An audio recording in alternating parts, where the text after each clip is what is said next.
reptiles, and today I'm going to be showing you how to design a poison dart frog temporary enclosure for if you're raising out froglets, or if you are doing a rescaping in a tank and you need to move your adults out for a couple of days because you don't want them in there while you're gluing things, which is actually the reason I have to rescape my tank, or why I have to put my frogs into this. So you're going to start out with a substrate layer, and just like a substrate in a real vivarium is very important, the substrate in the grow-out enclosure is also going to be very important.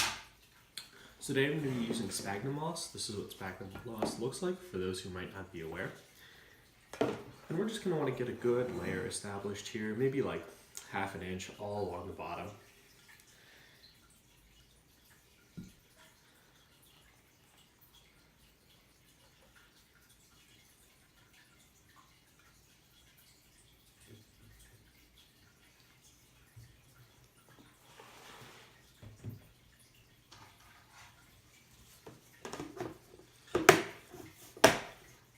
Once you have your sphagnum moss in the bottom of the tank, then you can start adding some of the things that'll be enrichment for your frogs. So give them places to hide and give them things to crawl around on. So what I'm using today is a coconut hut, which is a ½ a coconut shell with a hole drilled in it that lets them get in and out of it. And I recommend them for the use with for adult frogs, but not with froglets, because sometimes froglets can have a hard time getting in and out of them, whereas adults seem to not have that much of a problem. And what I'm also doing is putting some plant cuttings in here because the frogs will appreciate the ability to hide and the foliage. So we're just going to go ahead and stick that down on in there. And once you're happy with how that's in, you can just take your next one, take about half the roots here, cut them off.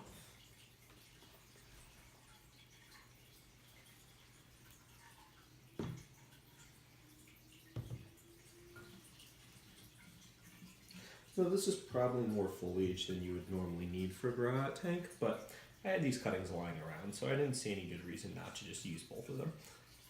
The frogs will certainly appreciate the space to climb and grow. So, once you have your plant cuttings in there, then you're going to give the whole tank a little spray. So this is tap water that's been treated for reptile use using Reptisafe, which is a water conditioner, but you can use any water conditioner. It doesn't have to be one specifically designed for reptiles. I'm going to go ahead and just give this a good little spray. Nothing too crazy. Get it nice and wet in there. And then I'm going to cap it off. Now, just like any other poison dart frog enclosure, it's important that this doesn't get too hot. An ideal temperature range is between 70 and 78 degrees. So you really want to keep this away from any kind of incandescent light bulbs or radiators. But other than that, these plants will help to produce oxygen as your frogs produce CO2. And you should be good to just have them set up in something like this for at least a few days, if not longer.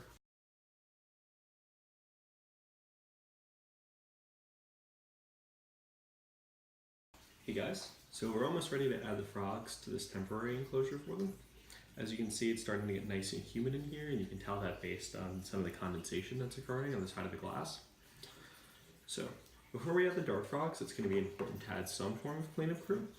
You don't have to go as crazy as you would maybe in a full-fledged vivarium, but I like to add at least a couple of springtails. That way they have something to munch on if they get hungry, and also there's something breaking down whatever kind of waste they excrete out into the enclosure.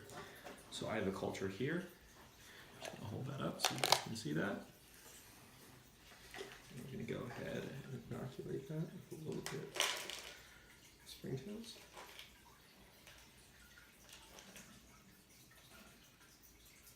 Alright. Now you definitely don't want to flood these enclosures, but just a little bit of water like that just to introduce your springtails is fine. And I'm just going to kind of rinse them off the leaves there. Okay.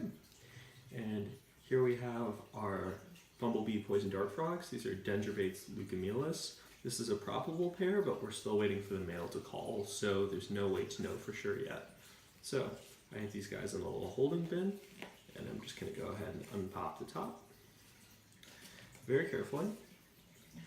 And I'm just going to kind of let the frogs choose to come out into the enclosure. I don't want to force them. This is already a stressful enough process because we're taking them out of their old home, and introducing them to this one where there is less cover. So there we go, the lid's off.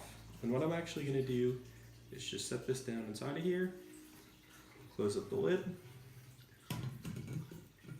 and these guys can decide for themselves when they're ready to come out.